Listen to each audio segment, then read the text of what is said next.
नमस्कार, माझे नाव प्रज्वल प्रसन्न गोसावी। आज आपल्या उपक्रमाचा पहिला दिवस। आपण उपक्रमाची सुरुवात दीप प्रज्वलनाने करूया।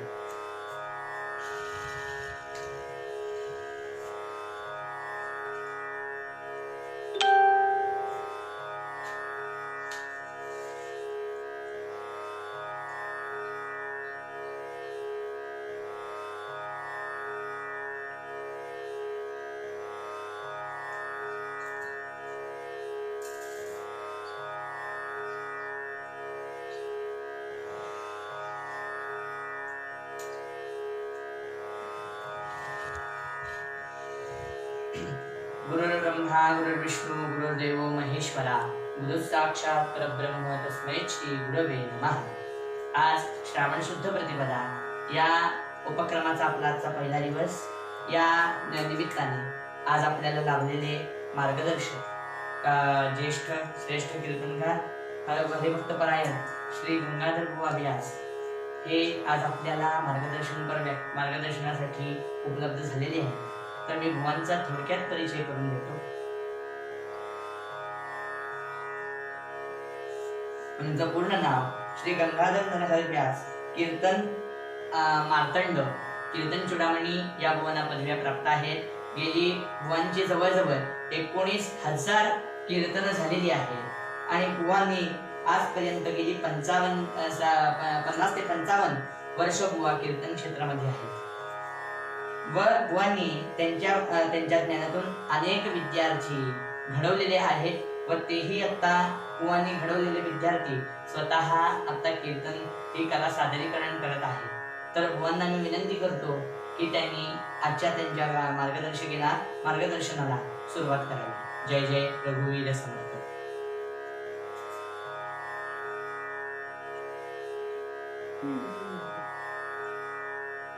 श्री गणेशाय नमः।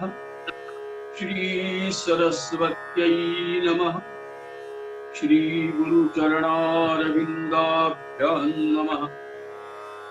गुरुर्ब्रह्मा गुरुर्विष्णुः गुरुर्देवो महेश्वरः, गुरुः साक्षात् परब्रह्म तस्मै श्री गुरवे नमः। मूकं करोति वाचालं पङ्गुं लङ्घयते गिरिं, यत्कृपातमहं वन्दे परमानन्द माधवम्।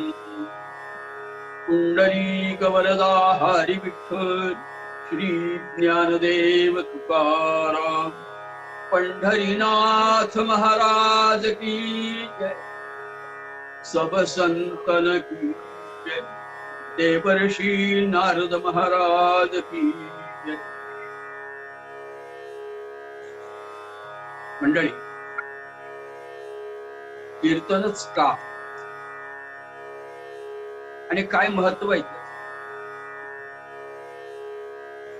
मुळामध्ये कीर्तनच का? नाटक का नाही? तमाशा का नाही? सिनेमा का नाही? कीर्तनच का? पहिली गोष्ट, कीर्तनाला येतात ते श्रोते।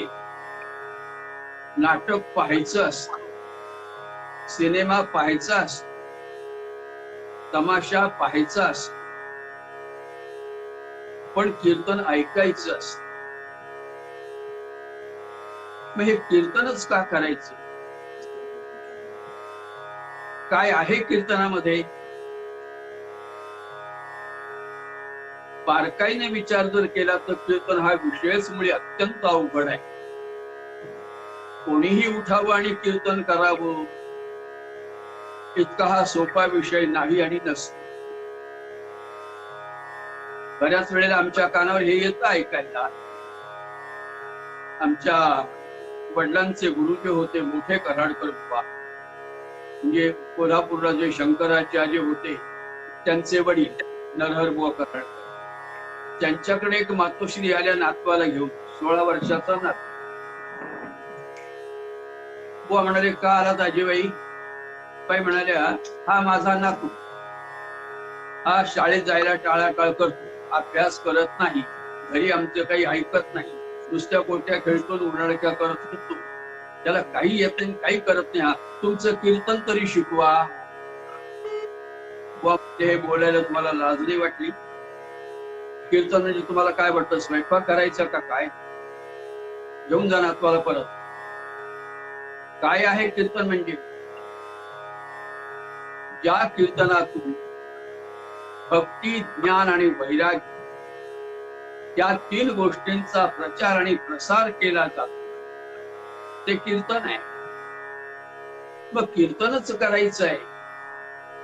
अनेक संतांची वचनं, भगवद्गीता याला साक्षी आहे. तुकाराम महाराज म्हणाले की असं जे कीर्तन, नाम संकीर्तन, साधन पै सोपे, जळतील पापे जन्मांतरीचे. साधन सोपं आहे कीर्तन नावाचं, त्याचा परिणाम काय व्हायचा तो प्रय आहे, जळतील पापे जन्मांतरीचे वगैरे. पण मुळात हे सोपं साधन आहे. नवविधा भक्तीमध्ये कीर्तन भक्तीचा हा 2रा क्रमांक लागतो. श्रवण भक्ती प्रथम क्रमांकाची खरी, पण श्रवण भक्ती करताना सुद्धा माणूस त्यात फसला जातो. त्याला नेमकी श्रवण भक्ती करायची म्हणजे काय करायचं कळत नाही. तो कीर्तनाला गेल्यानंतर तो वा काय गाणं आहे बुवांचं, काय गातात बुवा, त्याला अर्थ नाही. काय बुवाने आज विनोद केले, मस्त हसून हसून पुरेवाट झाली, ऐकलं नाहीस कीर्तन. म्हणजे कीर्तनात काय ऐकायचं हे तुला कळलं पाहिजे, तरच ते ऐकण्यात आहे. आणि म्हणूनच ही जी कीर्तन भक्ती आहे ही सगळ्यात सोपी का आहे की प्रत्येकाला कुठेही आणि केव्हाही करता येते. कीर्तन करणं याचा अर्थ असा नव्हे की पगडी अंगरखा घालायचा, फेटा बांधायचा, उपकरण घ्यायचं, उभं राहायचं, शेजारी टाळ पकवा जायचे, शेजारी पेटी तबला तंबोरा आहे, यालाच कीर्तन म्हणतात असं नाही. भगवान गोपाल कृष्ण म्हणाले, सततं कीर्तयंतो माम यतंतश्च दृढव्रताः. जो माझं सदोदित कीर्तन करतो आणि त्याला ते व्रत स्वीकारलेलं असत. कीर्तन हा व्यवसाय झालाय हल्ली, परंतु ते खरं व्रत आहे आणि ते व्रत कीर्तनकाराने स्वीकारलेलं असत. म्हणून या कीर्तनातून काय होतो? कीर्तनातून भक्ती, ज्ञान, वैराग्य हे आपल्या अंगी बाणावं लागतं. ते बाणायला हळूहळू सुरुवात होते, पण त्या दृष्टीनं प्रयत्न केला तरच. कसं आहे, भक्ती ही कीर्तनातून सांगितली जाते. भक्ती कशी करावी, भक्ती अशी असावी, तशी असावी, भक्त कसे असावे.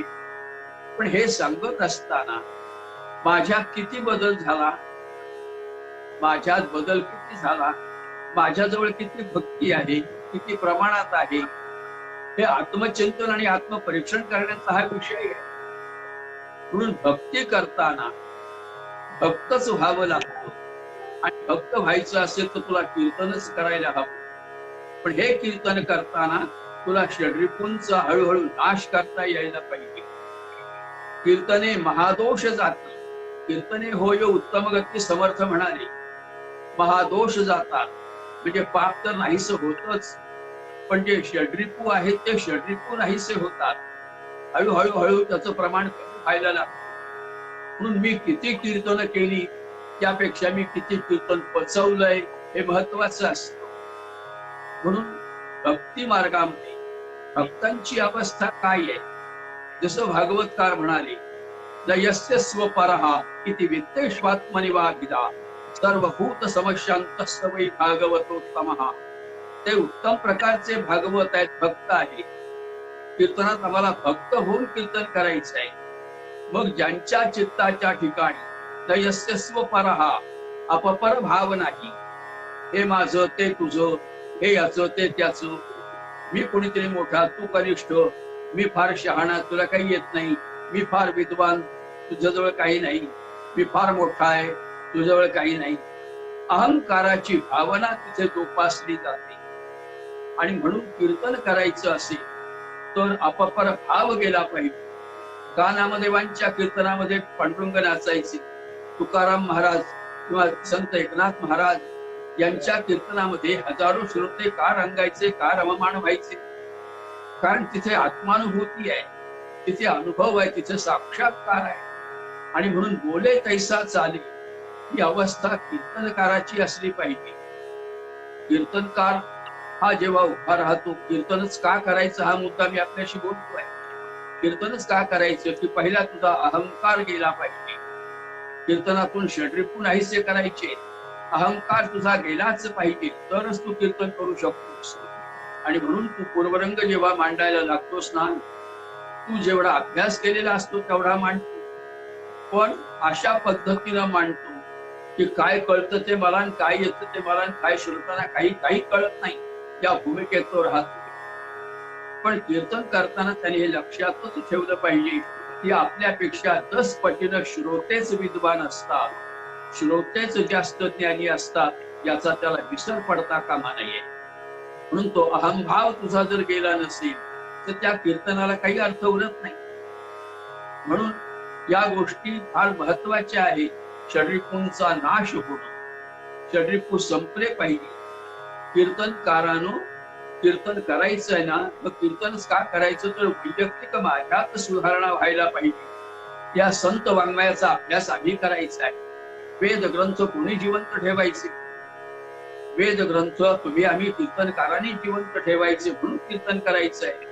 लोकांना हल्ली वाचायला वेळ नाही, क्वचित ऐकायला जास्त वेळ नाही, पण जे काही कीर्तनाला येतात, येऊ शकतात, येऊन बसतात, त्यांना मात्र हे कळायला हवं की काय आहे वेदामध्ये.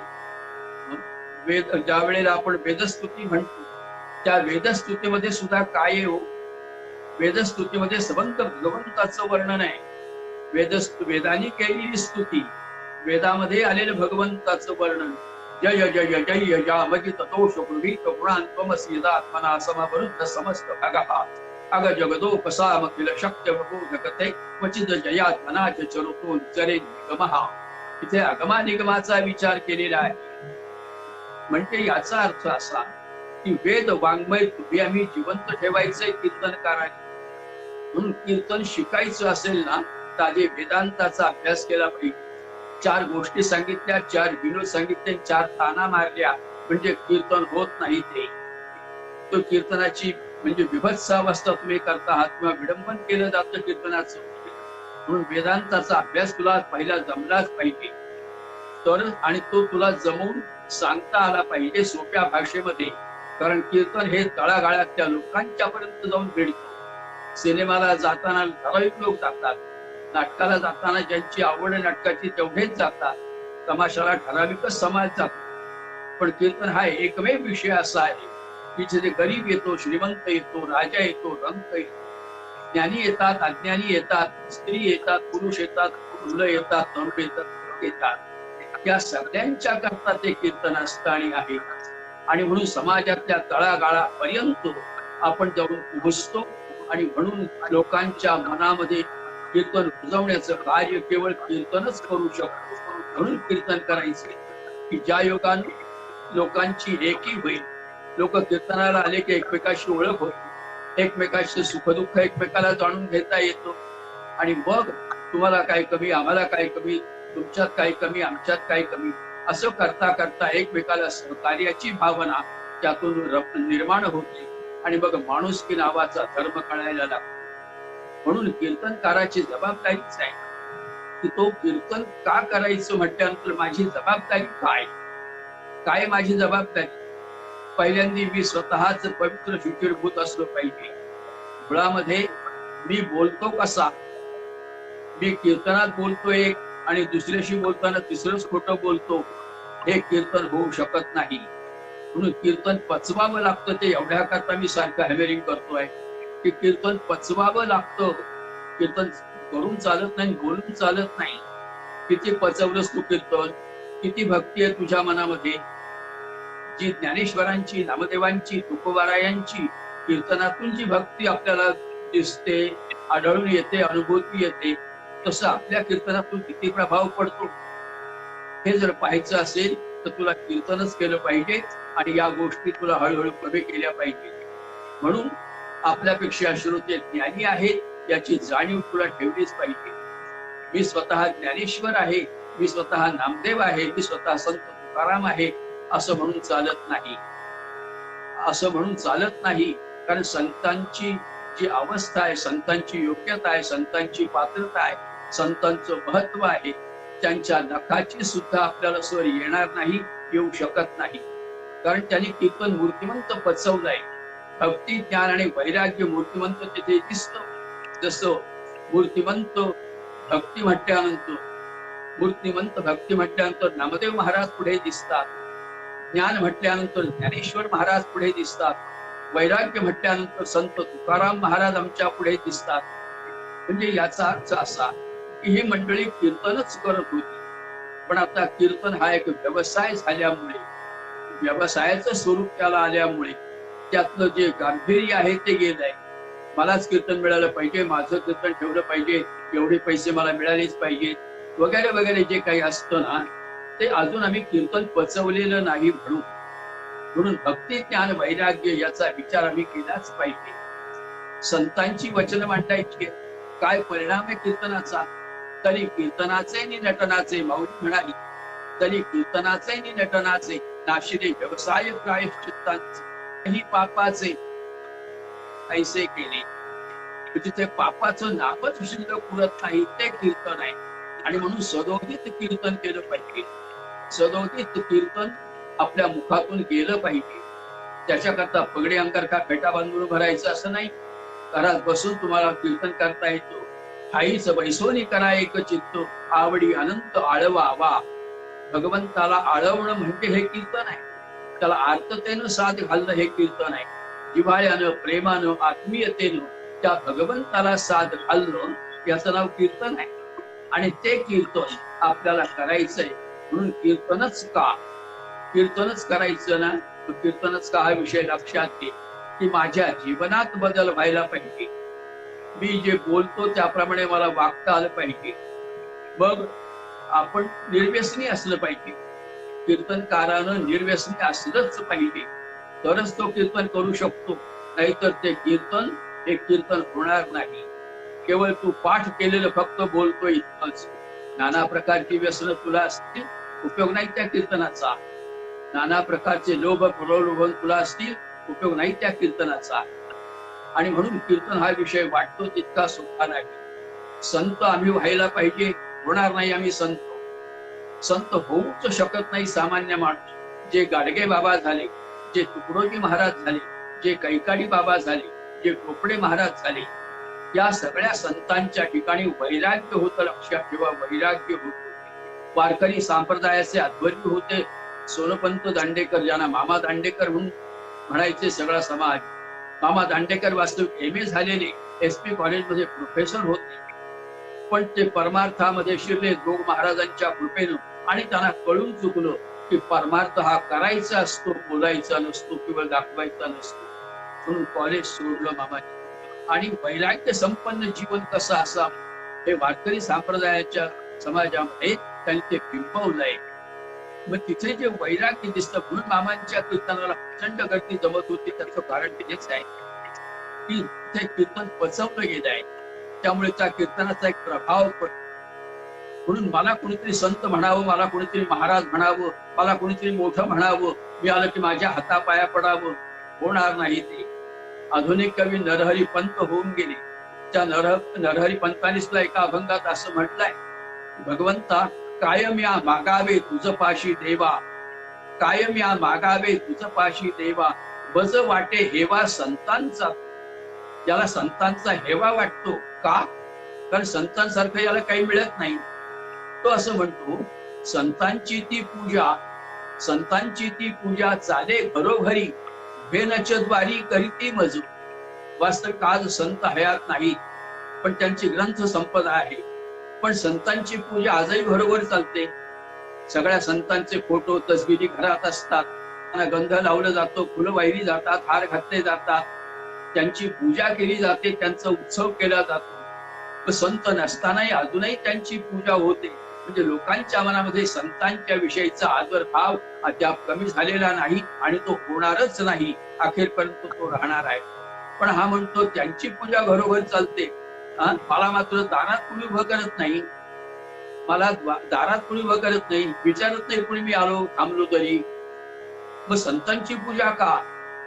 पुन्हा तो पुढे असं म्हणतो, संतांचे अभंग घरोघरी गाती, शब्द न मानिती मम कोणी. संतांचे अभंग अजूनही गातात, अजूनही संतांचं वर्णन, संतांचे अभंग, ओव्या, श्लोक संतांचे गायले जातात. लोक अजूनही घरोघरी म्हणतात, ते भजनात म्हणतात, घरात म्हणतात, कीर्तनात म्हणतात. मग संतान नसतानाही त्यांचे अभंग तुम्ही म्हणता. मग मी जर एखादा शब्द वाक्य तुम्हाला सांगितलं तरी काय ऐकलं जात नाही? मी जे म्हणतोय त्याला कोणी किंमतच देत नाही, माझा एक शब्द सुद्धा कोणी ऐकत नाही. असं का? भगवंत मला हेवा वाटतो की संतांचं हे असे वर्णन लोक करतात, गातात, मला कोणी मानत नाही. त्यावेळेला नरहरी पंतांनी उत्तर दिलं, नरहरी म्हणे संत व्हाया लागी, बाणावावे अंगी गुण त्यांचे. तुला जर हे सगळे प्रकार हवे असतील ना, तर आधी तुला संतांचे गुण काय ते समजून घेतले पाहिजे. आणि नुसते समजून घेऊन चालत नाही, तर त्याप्रमाणे तुला आचरण करता आलं पाहिजे. ते आचरण जेव्हा तुझं असेल तेव्हाच तुकोबाराय म्हणतात, तसं बोले तैसा चाले, त्याची वंदावी पावले. म्हणून कीर्तन करायचं आहे. या कीर्तनातून सगळं काही मिळतो.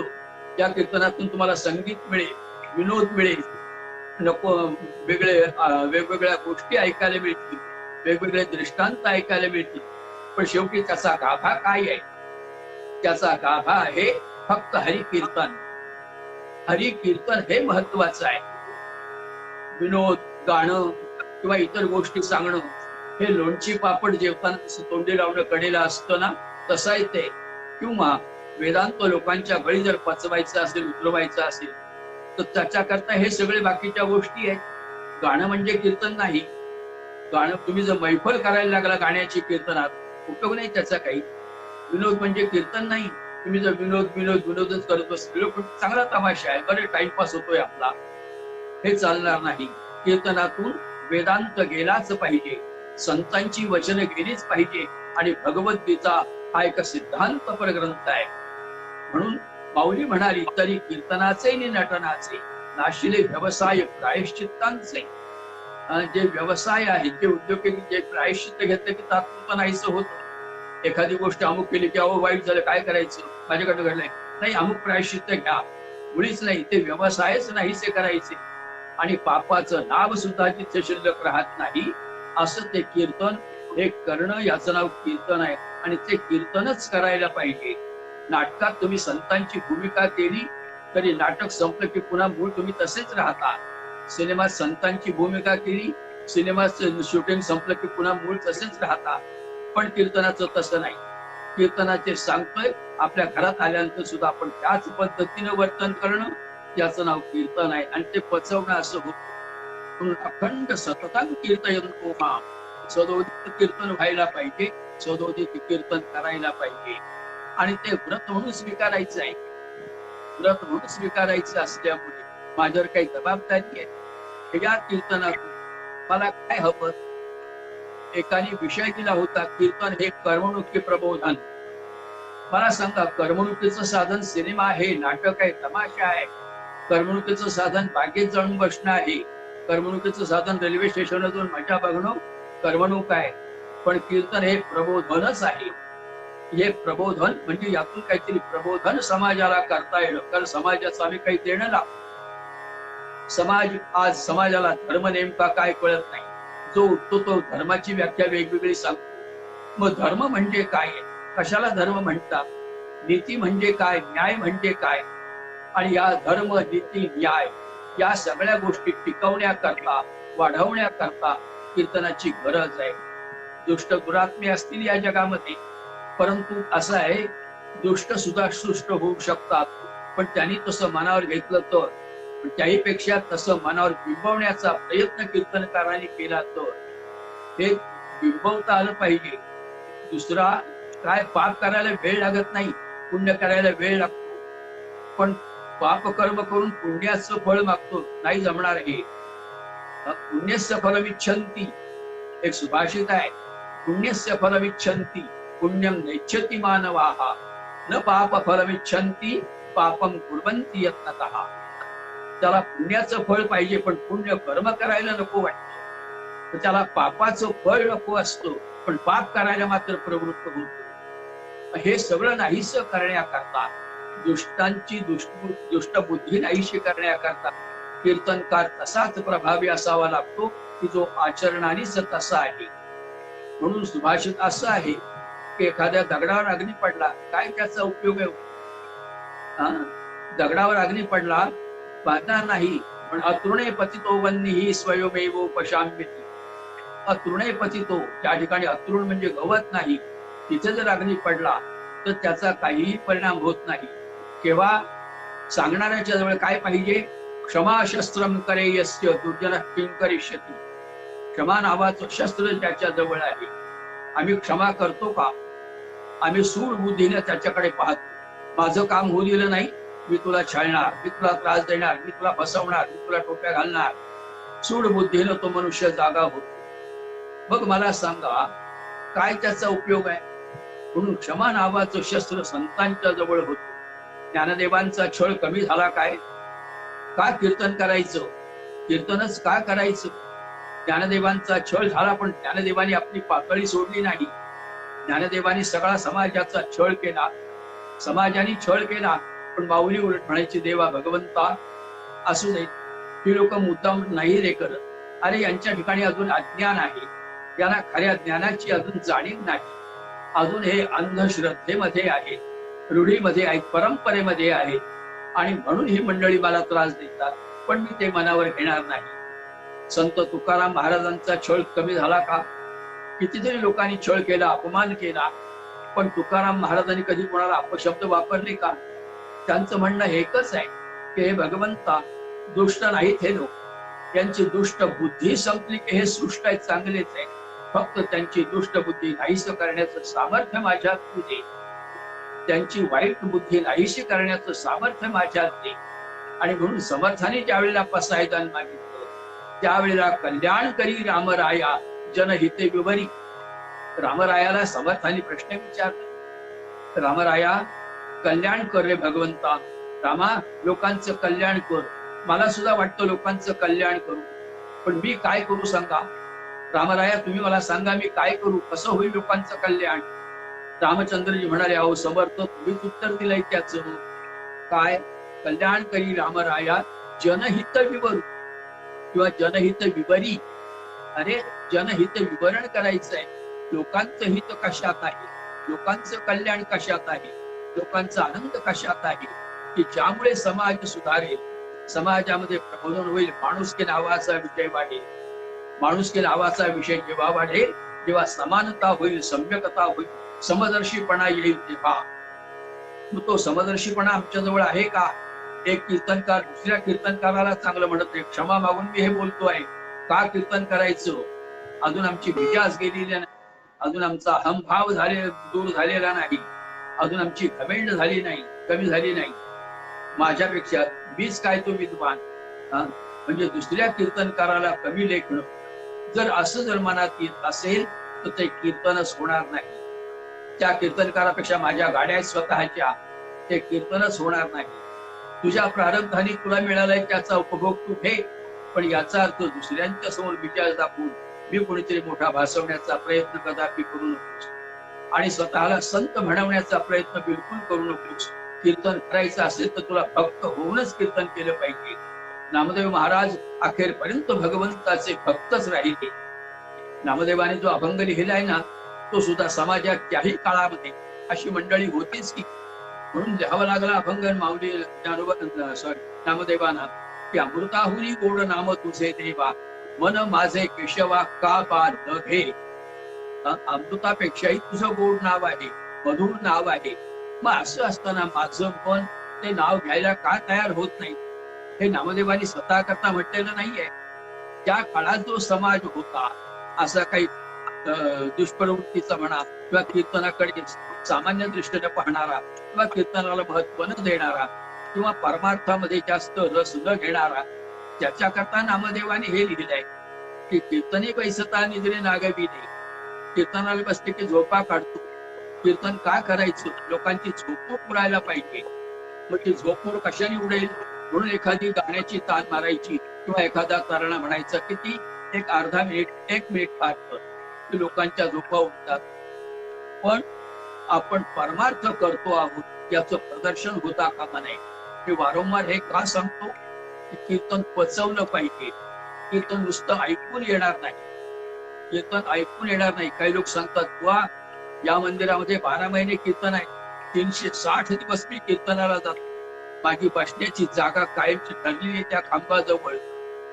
त्या खांबाजवळ बसण्याची जागा माझी ठरलेली आहे. मी तिथेच कायमचा बसतो. त्या जागेवर कोणी बसणार नाही. पण 360 दिवस मी कीर्तन ऐकून काय मिळवलंस? बसलेल्या जागेला खड्डे पडले त्या बसून बसून. परिणाम काय झाला तुझ्यावर? काही नाही. तू नुसतं ऐकून होणार नाही ते. मग आचरणात येणं हे फार महत्वाचं असतं. म्हणून कीर्तन ऐकायचं ना, तू श्रोता म्हणून जर गेलेला आहेस तर मला कीर्तन करायचं आहे. मग बसल्या जागी तुला कीर्तन करता आलं पाहिजे. आणि हे कीर्तन तुला करायचं असेल तर तुला आत्मचिंतन करावं लागेल की मला समाजानं नावं ठेवली तर कीर्तनकार हा अभिमानानं त्याला सांगता आलं पाहिजे मी कीर्तनकार आहे, मी कीर्तनकार आहे, मी प्रबोधनकार आहे, मी लोकांना उपदेश करणार आहे, लोकांना सन्मार्गाला लावणार आहे असं सांगण्याची ताकद आपली असली पाहिजे. का? लोक म्हणतील कशावरून? कारण मी तसा वागतोय म्हणून. माझ्या आचरणात ते आहे हे लोकांना कळलं पाहिजे. आणि म्हणून हे आचरण आपल्या मनामध्ये त्याचा विषय बनवून पटवून घेतला पाहिजे आणि त्याप्रमाणे आपण वागलं पाहिजे. म्हणून कीर्तनासारखा दुसरा प्रभावी विषयच नाही. मला सांगा कीर्तनकारानंच हे का करायचं कीर्तन की त्यानं मोरपंत जिवंत ठेवले पाहिजे? किती आर्या पाठ आहेत आपल्याला? मोरपंतांनी कोणकोणत्या विषयावर आर्या लिहिल्या आहे? किती लोकांना पाठ आहे? किती आर्या पाठ आहे? आपला अभ्यास फार वाढला पाहिजे. कीर्तनामुळे अभ्यास वाढतो. आणि विषय मांडताना सुद्धा आपण संतांचे दाखले देतो. पण कीर्तन करायचं ना, कीर्तनच का करायचं तर आपलं मत समाजापुढे आपल्याला मांडता आलं पाहिजे. आपण काय म्हणतो, तुकाराम महाराज याविषयी असं म्हणाले, याच विषयावर नामदेव महाराज असं म्हणाले, या विषयावर संत याच विषयावर निळोबाराय असं म्हणाले. मग हे सगळं तुम्ही सांगता, मग लोकांना हे वाचून कळतंय का? हे लोकांना वाचून कळतं. कुठे शिडी लागली तर ते ऐकून कळतं. मग तुझी काय गरज आहे? संत बहिणाबाई होऊन गेल्या कवयित्री संत बहिणाबाई अशिक्षित होत्या त्या, पण उपजतच ज्यांना काव्य शक्ती होती आणि ज्यांची काव्य रचना आजही MA PhD करता अभ्यासली जाते. एका अशिक्षित बाईचं काव्य, पण त्यामध्ये किती अनुभूती आहे, किती प्रेम आहे, किती ओलावा आहे, किती जिव्हाळा आहे.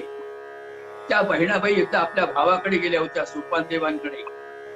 4-8-15 दिवस मुक्काम होता. सोपानदेव म्हणाले, ताई मंदिरामध्ये रोज कीर्तन चाललंय, जा तुला कंटाळा आला असला तर. आणि बहिणाबाई कीर्तनाला आल्या.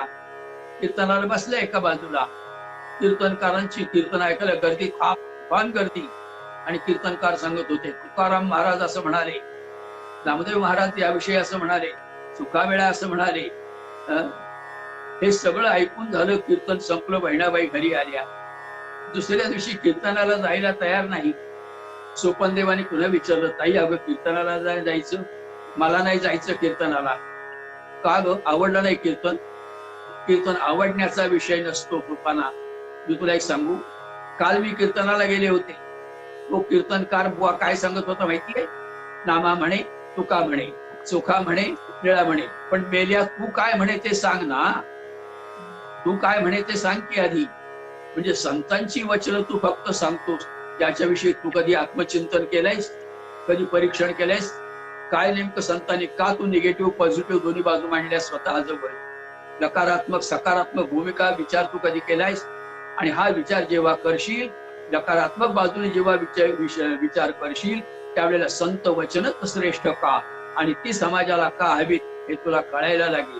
आणि म्हणून याचा अंदाज तुला घ्यायचा असेल तर तुला कीर्तनच करावं लागेल. आणि म्हणून कीर्तनाचं महत्व हे आपल्या लक्षात येतं की समाजाच्या तळागाळापर्यंत आपल्याला जाता येईल. गाडगे बाबा श्रीमंत होते की नव्हते हा प्रश्न नाही. तुकडोजी महाराज श्रीमंत होते की नव्हते हा प्रश्न नाही. त्यांचं ज्ञान किती होतं याचाही विचार करण्याची गरज नाही. कारण कीर्तन हे त्यांच्या रक्तात भिनलेलं होतं.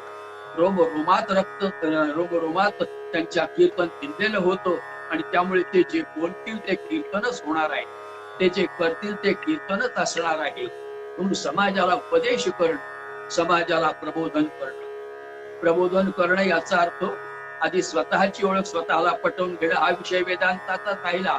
कोहम कथमिदं जातं को वा कर्तास्य विद्यते हा विषय बाजूलाच राहिला. पण आधी मी माणूस आहे याचा विचार तू कधी केलास का? आणि जर माणूस असेल तर मी माणसासारखं वागतो का पशुसारखं वर्तन करतोय याचा विचार तुला केला पाहिजे. समाजामध्ये ही दुर्दशा का आहे? समाजामध्ये आज अधर्माचं वातावरण दिसतंय. कलियुगाच्या नावाखाली कलियुग चवथे हे दोष सिद्धूत सारा. वामन पंडित आम्ही जिवंत ठेवायचे, मोरपंत आम्ही जिवंत ठेवायचे, वेद वाङ्मय आम्ही जिवंत ठेवायचंय, ज्ञानेश्वरी आम्ही जिवंत ठेवायची आहे. माऊलीची ज्ञानेश्वरी किती कष्ट पडले असतील माऊलीला ते लिहिताना. भगवद्गीतेच्या प्रत्येक श्लोकावर टीका लिहिताना माऊलीने किती बारीक सारीक सखोल विचार केलेला आहे याचा विचार कोणी केलाय? पण त्याचा अभ्यास करण्याची प्रवृत्ती आहे कुठे? एका घरी मला चहा प्यायला बोलवलं होतं. सकाळी एका गावात कीर्तन होतं, मी गेलो. तिथे म्हणाले बुवा उद्या चहाला या. मी चहाला गेलो, समोर बघितलं तर फळीवर काही ग्रंथ ठेवलेले होते. मी विचारलं का हो हे काय वर फळीवर ठेवलंय? काय नाही, आमच्या पणजोबापासूनची ज्ञानेश्वरी येते. पणजोबापासूनची? हो. आणि ते मोठं आहे ना, ते एकनाथी भागवत आहे. म्हणजे तुम्ही कधी वाचता का? म्हणलं छे 10 वर्ष झाली आम्ही त्याला हात नाही लावला, कसे पडले धूळ खाते ग्रंथ. काही वाटत नाही का हे सांगायला आपल्याला? हे ग्रंथ तुला घरात नको असतील तर एखादा ग्रंथालयात दे की ज्याचा वापर चांगले लोक करू शकतील, त्यांना तरी दे. म्हणजे तुझ्या घरात ज्ञानेश्वरी असून तुला त्याचा उपभोग नाही घेता आला, उपयोग नाही करून घेता आला, कारण तुला त्याची आवडच नाही. हल्ली सगळं काही विचित्र होऊन बसलंय. कलियुगाच्या नावाखाली हे सगळं चाललंय. आणि म्हणून कलियुगी साधन नामाची सार. या कलियुगामध्ये नाम हे सगळ्यात सोपं साधन आहे. म्हणून कीर्तन करायचंय. कलौताधारी कीर्तनात कलियुगामध्ये हरिकीर्तन हा सोपा विषय आहे. आणि बाकी त्याला काही तबला लागत नाही, पेटे लागत नाही. जाता जाता जरी भगवंताचं नाव घेतलं तरी चालतं. अगदी आपण घरामध्ये एकट्या जरी बसलो, घरात कोणी असं पाहिलं भगवंताचं नाव घ्यावं, म्हणा बसल्या बसल्या राम कृष्ण हरी जय जय राम राजा राम, राम कृष्ण हरी जय जय राम राजा राम असं म्हणत बसावं. अभंग म्हणावे संतांचे. पंढरी निवासा सख्या पांडुरंगा. देवाचं भजन करत बसा, ते आपल्याला पुण्यदायी ठरतो. म्हणून आपल्याला पुण्याचा संचय व्हावा असं वाटत असेल कीर्तनच केलं पाहिजे. अनादी कालापासून चालत आलेलं हे कीर्तन देवर्षी नारदांनी कीर्तनच केलं.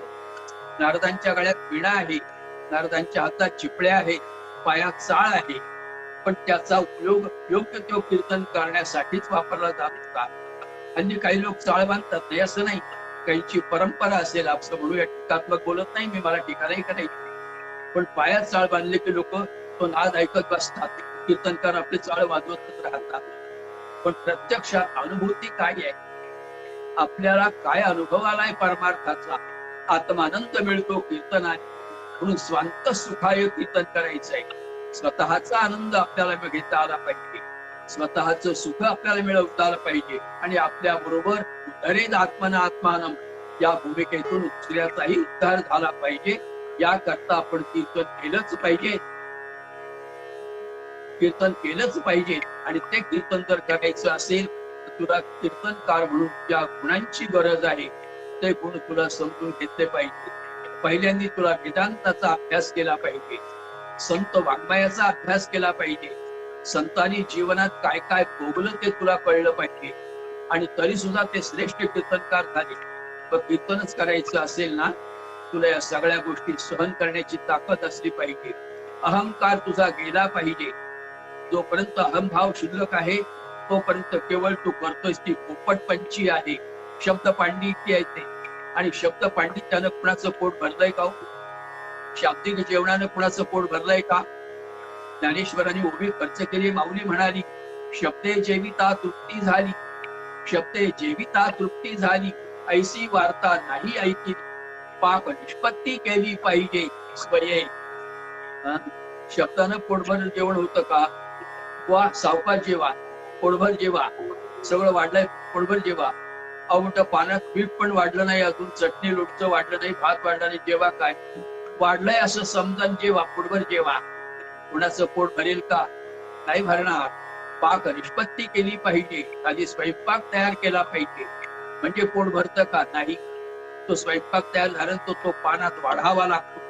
ताटात पदार्थ वाढले म्हणजे पोट भरतं का? नाही. मग ते पोटात पदार्थ जावे लागतात. तोंडात घास गेला म्हणजे पोट भरतं का? नाही. तो कशातून घास जेव्हा पोटात उतरेल आणि घासावर घास जेव्हा पडला जाईल तेव्हा ते पोट भरेल.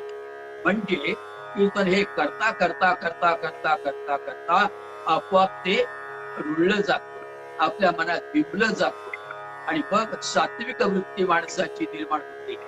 ही सात्विक वृत्ती निर्माण झाली पाहिजे तर कीर्तनाचा प्रभाव पडतो. आणि हे कीर्तनाचा प्रभाव जर पडायचा असेल तुला या गुणांचा विचार केला पाहिजे. आज महत्वाचं काही असेल कीर्तनामधून तर समाजापर्यंत पोहोचणं, लोकांना निर्व्यसनी करणं, की बाबा या दारू प्याल्याने काय होतं? दारू प्याल्याने तुझा तर नाश होतोच, तुझ्या पत्नीचा नाश होतो, तुझ्या मुलाबाळांचा नाश होतो. तुझ्या दारू पिण्याने लोक तुला जवळ उभं करत नाहीत, तुला शेवटी भीक मागावी लागते, जाओ 2 रुपये, जाओ 5 रुपये. इतकी तुझी अवस्था कशा करता? अरे पुरुषासारखा पुरुष असताना तू केवळ व्यसनाधीन झाल्यामुळे केवळ एक लंगडा असलेलं पुत्र म्हणून तुझी अवस्था होती. त्यापेक्षा मी सिंह आहे या भूमिकेतून राहा. म्हणून कीर्तनातून स्वाभिमानानं कसं जगावं, आपल्या देशाविषयी प्रेम कसं असावं, गावाविषयी प्रेम कसं असावं, आपल्या कुलदैवतेचा अभिमान कसा असावा, कुलदैवतेविषयी श्रद्धा कशी असावी, या गोष्टी तुला कीर्तनाच्या माध्यमातून आपोआप कळतात. म्हणून कीर्तनाचं महत्व जर असेल तर ते तुला सदोदित नामस्मरण केलं पाहिजे, कीर्तन गायलं पाहिजे, कीर्तन केलं पाहिजे, अभ्यास वाढवला पाहिजे. मोरोपंत, वामन पंडित, शंकराचार्यांनी किती ग्रंथ लिहिले, किती लोकांना माहिती आहे? शंकराचार्याने कोणकोणत्या विषयावर ग्रंथ लिहिले किती लोकांना माहिती आहे? कराडचे विठोबांना दप्तरदार किती लोकांना माहिती आहे? किती श्लोक त्यांचे पाठ आहेत आपले. म्हणून कीर्तन करायचं असेल, कारण मी सुद्धा असंच विचारणार आहे, काही नवीन विद्यार्थी कीर्तन शिकतात, मी त्यांना विचारतो तुम्ही कीर्तनच का शिकता? नाही, रिटायर्ड झाल्यानंतर काही काम नाही ना, आपलं कीर्तन शिकून ठेवलेलं बरं. एकदा सेवानिवृत्त झालो, रिटायर्ड झालो की आपलं कीर्तन करत तेवढे 4 पैसे गाठीला. या भूमिकेतून असेल तर ते कीर्तन होणार नाही. मला टाइमपास करायचा आहे, मला वेळ घालवायला काहीतरी साधन पाहिजे. मग तुला वेळ घालवायला साधन पाहिजे, मग रेल्वे स्टेशनवर जाऊन बैस, एसटी स्टँडवर जाऊन बैस, जाईल तुझा वेळ. त्याच्याकरता कीर्तनाचा वापर कशाला करतोस? कीर्तनाचा वापर तू करू नकोस. वेळ जायला साधन पाहिजे, ही करमणुकीची साधन नव्हे. म्हणून माझ्यात आधी प्रबोधन झालं पाहिजे, मला काहीतरी कोणीतरी संबोधन केलं पाहिजे, मला कोणीतरी प्रबोधन केलं पाहिजे आणि माझ्यात ते उतरल्यानंतर मी ते समाजापुढे मांडलं पाहिजे. आणि ते मांडण्याकरता मला त्याप्रमाणे आचरण करावं लागेल. आचरण मी जर केलं तर माझं कीर्तन प्रभावी ठरेल, यात बात नाही. म्हणून केवळ कीर्तन कीर्तन कीर्तन कीर्तन कीर्तन कीर्तन म्हणून नाचायचं नाही, कारण नाही म्हटलं तरी कीर्तनाची जबाबदारी आहे. कीर्तनातला हिरा केव्हा होतो तो संगीताग्रणी संस्कृतज्ञ सुनी संभाषणी जो पुरा वक्ता हो मुनी कंठ माधुरी बरी बोले रसाळा गिरा प्रासंगोचित भाषणा करीत असे भोगी वपू सुंदरा ऐसा हा हरिदास हरिगुणी जो कीर्तनी ही हिरा. तो कीर्तनात हिरा होतो की एवढे सगळे गुण त्याच्या जवळ आहेत. मग तो अहंकार रहित असला पाहिजे, द्वेष मत्सर रहित असला पाहिजे. म्हणून कीर्तन करायचंय ना, माझी गुणांची जोपासना कर. कीर्तन करायचंय, समाजापर्यंत जा आणि तुला संतांचे अभंग, ज्ञानेश्वरांच्या ओव्या, मोरोपंतांच्या आर्या, वामन पंडितांचे श्लोक लोकांना समजून सांगायचे ना, मग तू आधी लोकांच्या पर्यंत पोहोचलं पाहिजे आणि त्यांच्याच भाषेत, सोप्या भाषेत त्यांना समजावून सांग. आपली विद्वत्ता तिथे प्रकट करायची नसते. विद्वत्ता काय? आम्ही नेहमी एक वाक्य कीर्तनात सांगतो, सोपा असलेला विषय जो अवघड करून सांगतात त्यानं विद्वान म्हणतात आणि अवघड असलेला विषय सोपा करून सांगतात त्यांना संत असं म्हणतात. म्हणून एवढा वेदांत अवघड आहे, पण एवढा वेदांत अवघड असून तुकोबारायांनी तो सोपा करून सांगितलं की नाही. वेदाचा तो अर्थ मासीचा ठावा गेरानी व्हावा भार माथा. वेदाचा अर्थ आम्हाला कळलाय, तो मी तुम्हाला सोप्या भाषेत सांगतो. भागवतामध्ये जे जे श्लोक आहेत श्रीमद भागवतामध्ये, त्या सगळ्या श्लोकांचा विचार जर केला या प्रत्येक विषयावर तुकोबारायांचे अभंग आहेत. म्हणजे तुकोबारायांचा अभ्यास केवढा गाढा असेल, नामदेवांचा अभ्यास केवढा गाढा असेल. माऊली तर काय साक्षात ज्ञानेश्वर भगवान विष्णू, माऊली तर साक्षात भगवान महाविष्णूचा अवतार, ज्ञानियांचा राजा ज्यांना म्हणावं असे ज्ञानेश्वर महाराज यांचं वाङ्मय समाजापर्यंत पोचवायचं असेल तर तुला कीर्तनच केलं पाहिजे. आणि हे सगळे ग्रंथ भांडार जतन करून समाजाला सन्मार्गाला लावणं, समाजाच्या वाईट वृत्तीचा नाश करणं, समाजाला निर्व्यसनी करणं आणि समाजामध्ये एकता निर्माण करणं, स्वाभिमानानं कसं जगावं हे सांगणं आणि आहे त्या स्थितीमध्ये कसं राहणं, संतुष्ट सतत योगी किंवा यदृच्छा लाभ संतुष्ट, जे काही अल्पस्वल्प आपल्या जवळ आहे त्याच्यामध्ये आपल्याला आपल्या आयुष्याचा काळ कसा घालवता येईल, या गोष्टी जर तुला करायच्या असतील तर तुला कीर्तन केलं पाहिजे. आणि कीर्तन करता करता करता करता करता करता मग लोक तुला म्हणतील यांनी कीर्तन पचवलंय बरं का, हा खरा कीर्तनकार आहे, हा खरा कीर्तनकार आहे. म्हणून श्रोते हो, आज गरज आहे कीर्तनाची, म्हणून कीर्तनच करा. आणि श्रोता म्हणून प्रत्येक ठिकाणी जा. तुम्ही दुसऱ्याच्या कीर्तनाला गेलं पाहिजे, दुसऱ्याचं कीर्तन ऐकलं पाहिजे आणि दुसऱ्याचं कीर्तन ऐकून त्यातलं काय चांगलं आहे तेवढं आपण घेतलं पाहिजे. वाईट असेल ते सोडून द्यायचं ना. बालादपी सुभाषितम ग्राह्य, लहान मुलाकडून काही शिकण्यासारखं असतं ते आपण शिकावं. परंतु आपण कीर्तनाला जायचं, त्या बुवाची तान चुकली बरं का, त्या बुवाचा ताल चुकला बरं का, त्या बुवाने हा श्लोक अशुद्ध म्हटला बरं का, हे सगळे कावळ्याची दृष्टी ठेवण्यापेक्षा तू अशी दृष्टी ठेव, हंस क्षीर विवेक तू हंसो हंसहा बक बकहा. तू निरक्षीर विवेक ज्याला म्हणतात अशी हंसाची वृत्ती ठेव आणि त्यातलं चांगलं काय आहे तेवढं तू ग्रहण कर आणि ते पचव आणि ते समाजासमोर मांड. जे जे आपणाशी ठावे ते ते दुसऱ्याशी शिकवावे, शहाणे करून सोडावे सकल जन. या उक्तीप्रमाणे आपल्या जे चांगलं आहे ते चांगलं राहू द्या, ते वाढवा आणि समाजाला चांगलं द्या. समाज हा कीर्तनामुळेच सुधारेल, कीर्तनामुळेच त्याला प्रबोधन कळेल आणि मगच कीर्तनाला गर्दी वाढेल. लोकांना काय हवंय याचा विचार आपण करायचा आहे, पण नेमकं काय हवंय ते आपण द्यायचं आहे. उद्या एखादा म्हणेल आम्हाला कीर्तन करणं असा पाहिजे, तो कीर्तनात नाचतो तै तै तै तै हातवारी करून, असलं कीर्तन होणार नाही. तो गाण्याची मैफल करतो त्याला बोलवा, कीर्तन होणार नाही. म्हणून कीर्तन ऐकायला जाताना मला त्यातलं नेमकं काय घ्यायचंय हा विचार आपण करायचा आहे. आणि कीर्तन करताना माझ्याजवळ कोणते गुण अपेक्षित आहेत याचा विचार त्याने करायचा आहे.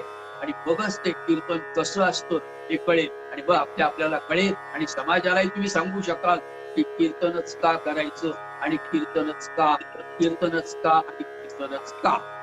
पुंडरीक वरदा हरी विठ्ठल श्री ज्ञानदेव पंढरीनाथ जय. सब संत की जय.